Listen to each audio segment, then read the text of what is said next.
Everyone, welcome back to my channel. कैसे हैं आप सभी? आई एम श्योर कि आप सभी ठीक होंगे। तो चलिए हम लोग आज का वीडियो स्टार्ट करते हैं। आज के वीडियो में हम लोग जो है एक बड़ा सा क्वेश्चन देखने वाले हैं, जो है describe cell growth and differentiate normal cell and cancerous cell. यानी कि हम लोग इसमें सेल ग्रोथ भी देखेंगे, और जो नॉर्मल सेल ग्रोथ होती है और जो कैंसरस सेल ग्रोथ होती है उनमें डिफरेंशिएट भी करेंगे। ठीक है, तो जो लोग भी चैनल पर नए हैं वो लोग चैनल को सब्सक्राइब कर लें, वीडियो को लाइक करें और अपने दोस्तों के साथ शेयर ज़रूर करें। और हाँ, अगर आपको पीडीएफ नोट्स की रिक्वायरमेंट हो तो आप लोग मेरे डिस्क्रिप्शन में दिए गए मेल पर कॉन्टैक्ट करके पीडीएफ ले सकते हो। ठीक है, ये बीएससी और जीएनएम दोनों के लिए काफ़ी इम्पॉर्टेंट है। ठीक है, तो चलिए स्टार्ट करते हैं सेलुलर ग्रोथ से कि सेलुलर ग्रोथ होता क्या है। Cellular growth that means cell का ग्रोथ होना, कि सेल कैसे कैसे ग्रोथ होती है। ठीक है, तो इसका इंट्रोडक्शन स्टार्ट करते हैं। Cellular growth is a natural and essential process of all living organism. Cellular growth क्या है? एक बहुत ही इम्पॉर्टेंट प्रोसेस है जो कि नेचुरल होती है, हर एक लिविंग ऑर्गेनिज्म में होती है। इसके बिना जो है कोई भी लिविंग ऑर्गेनिज्म अपनी लाइफ को जो है इमेजिन नहीं कर सकता। ठीक है, it help in the development of the body from a single cell to multiple organ. ठीक है, यानी कि जो सेल होती है वो सेल हमारी बॉडी के हर एक पार्ट के डेवलपमेंट के लिए इम्पॉर्टेंट होती है। सेल हमारे बॉडी के जो एक ऑर्गन होता है उससे लेकर डिवाइड होकर जो है हमारी बॉडी के सारे पार्ट्स को बनाती है। ठीक है, it play a key role in wound healing, tissue repair and cell replacement. जो सेलुलर ग्रोथ होता है या फिर सेल डेवलपमेंट होता है, ये एक बहुत ही इम्पॉर्टेंट रोल प्ले करता है वाउंड हीलिंग में, टिश्यू रिपेयर में, और अगर सेल कहीं पर डैमेज हो गई हो तो वहाँ के रिप्लेसमेंट में सेल ग्रोथ जो है काफ़ी इंपॉर्टेंट होता है। क्योंकि अगर वहाँ पे वापस से सेल ग्रोथ या फिर सेल का डेवलपमेंट नहीं होगा तो वहाँ पे क्या बन जाएगा? घाव बन जाएगा, और वहाँ पे जो है इन्फेक्शन हो जाएगा। धीरे धीरे वो किसी बड़ी कॉम्प्लिकेशन का रूप ले लेगा। तो सेल ग्रोथ का बहुत ही इम्पॉर्टेंट प्लेस है कि हमारी बॉडी में जो है अपनी जो घाव वगैरह है उनका हील है होना, टिश्यू का रिपेयर होना और सेल को रिप्लेसमेंट करना। ठीक है, it occurs through a cycle of cell division and enlargement. ये जो है सेल का जो ग्रोथ है एक साइकिल के द्वारा होता है जिसे हम सेल साइकिल कहते हैं। ये नेचुरल प्रोसेस होती है और बहुत ही सिस्टमैटिक प्रोसेस होती है। ठीक है, ये अपने स्टेजेस के अकॉर्डिंग होती है। ठीक है, growth can be normal like muscle growth और एबनॉर्मल लाइक ट्यूमर फॉर्मेशन। कभी कभी सेल का ग्रोथ जो है एबनॉर्मल हो जाता है, जैसे कि ट्यूमर फॉर्मेशन, और सेल का जो ग्रोथ है कभी कभी नॉर्मल भी होता है, जैसे कि नॉर्मल मसल ग्रोथ। यानी कि हमारा जैसे हाथ कट हुआ, वहाँ पे नॉर्मल सेल की ग्रोथ हुई, बॉडी ने अपने वहाँ पे वाउंड को रिपेयर कर लिया तो एक नॉर्मल सेल ग्रोथ हो गई। लेकिन अगर कहीं पे ट्यूमर का फॉर्मेशन हो रहा है तो उसे हम एबनॉर्मल सेल ग्रोथ के काउंट में गिनते हैं। ठीक है, understanding cellular growth is important to study health and disease like cancer. जो सेलुलर ग्रोथ होती है उसको समझना हमारे लिए बहुत इंपॉर्टेंट होता है, क्योंकि इसकी स्टडी के थ्रू ही हम ये समझ पाते हैं कि जो कैंसर वगैरह जैसे डिसीजेस है जिसमें सेल अनकंट्रोलेबल ग्रोथ करती रहती है, तो ये डिसीजेस कैसे कैसे बॉडी में डेवलप होती है, इनके क्या क्या सिम्टम्स होते हैं, और एक नॉर्मल सेल ग्रोथ क्या होता है और एबनॉर्मल सेल ग्रोथ क्या होता है। ठीक है, डेफिनेशन देख लेते हैं सेल ग्रोथ की। Cell growth is a process by which cell increase in size, hypertrophy और increases in number, hyperplasia, to help in growth, development and repair of tissue in the body. यानी कि cell growth एक ऐसी process है जहाँ पर cell अपने numbers में इंक्रीज करती है, जिसे कि हाइपरप्लेसिया कहते हैं, और अपने साइज में इंक्रीज करती है, जिसे कि हाइपरट्रॉफी कहते हैं। और क्यों इंक्रीज करती है?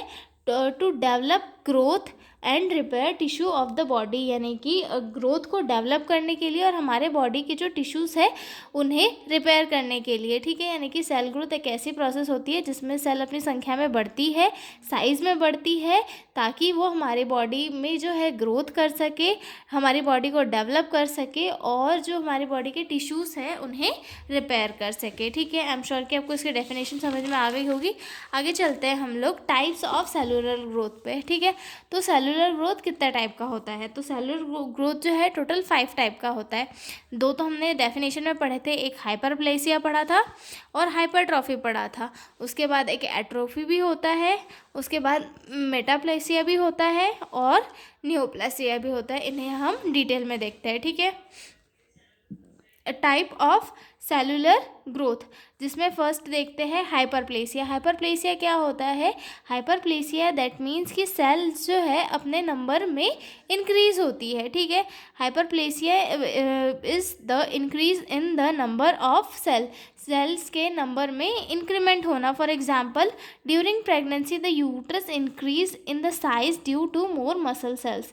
जो जब कोई भी लेडी प्रेग्नेंट होती है तो उस टाइम पे क्या होती है, उसकी सेल्स जो है नंबर्स में इंक्रीज होती है, तो उसे जो है हाइपरप्लेसिया कहते हैं। और प्रेगनेंसी के दौरान सेल का अपने नंबर्स में इंक्रीज होना एक नेचुरल प्रोसेस होती है जो काफ़ी इंपॉर्टेंट होती है, ठीक है, ताकि जो मदर है वो बच्चे को अच्छे से वुम में कैरी करके रख सके, ठीक है।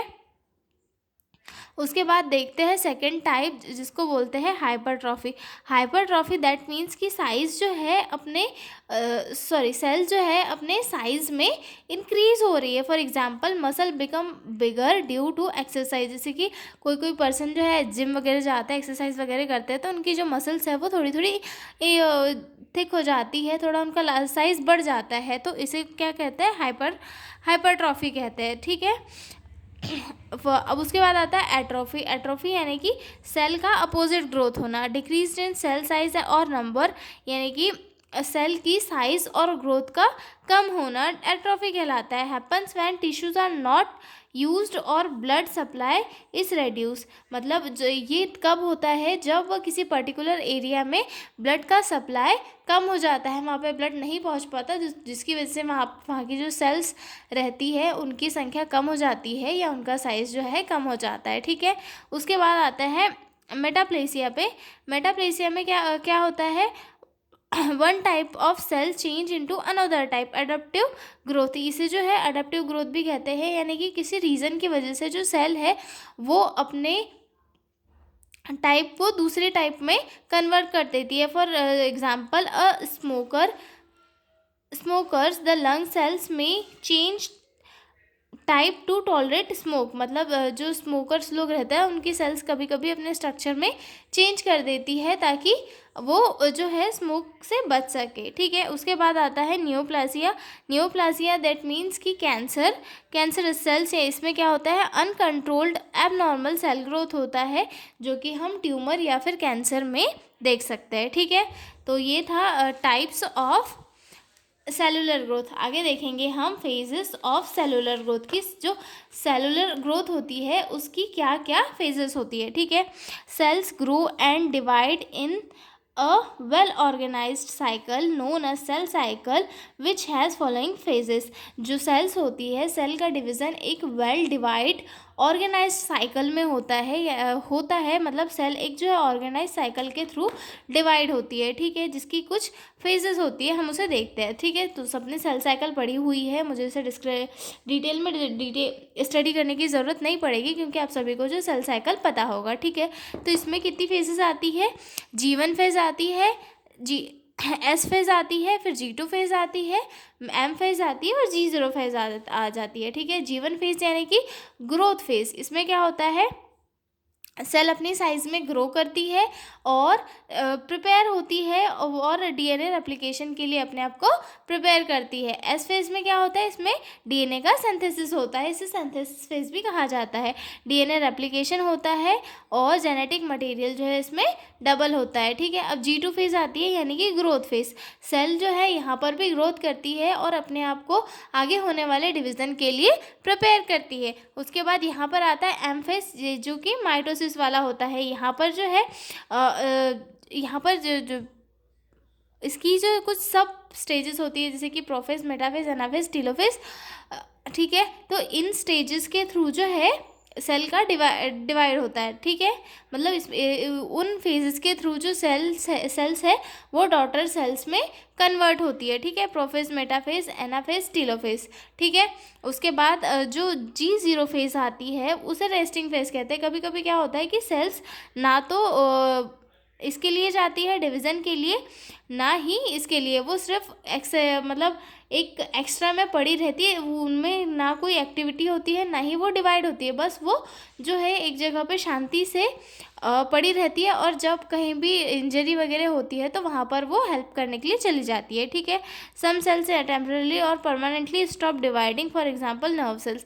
मतलब ये जो है टेम्परली या फिर परमानेंटली अपने आप को डिवाइड करना बंद कर देती है, और ये उस वैसी जगह पे काम आती है जहाँ पर सेल्स की इमरजेंसी में नीड हो, ठीक है। तो ये थी हमारी फेजेस ऑफ सेलुलर ग्रोथ। आगे देखते हैं हम लोग difference between normal cell and cancerous cell, कि जो नॉर्मल सेल होती है और जो कैंसरस सेल होती है उनमें क्या डिफरेंस होता है, ठीक है। तो नॉर्मल सेल का देख लेते हैं। सबसे पहले इसमें फीचर देखेंगे, फिर नॉर्मल सेल, फिर कैंसरस सेल, ठीक है।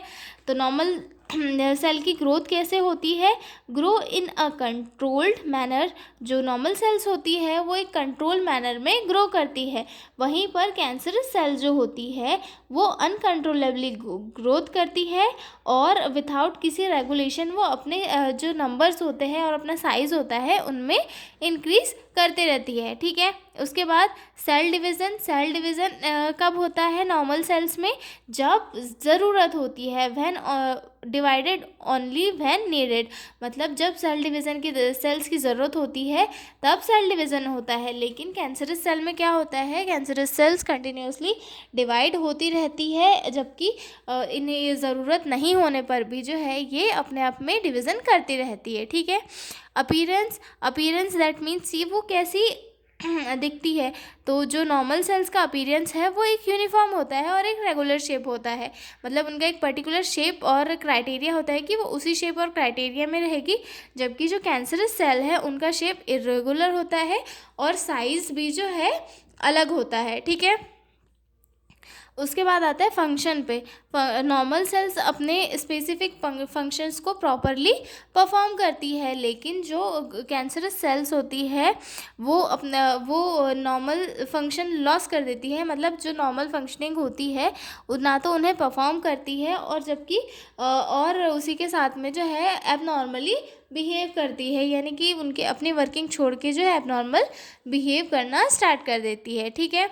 उसके बाद आता है सेल डेथ या फिर एपोप्टोसिस, डाई व्हेन डैमेज और ओल्ड नेचुरल सेल डेथ।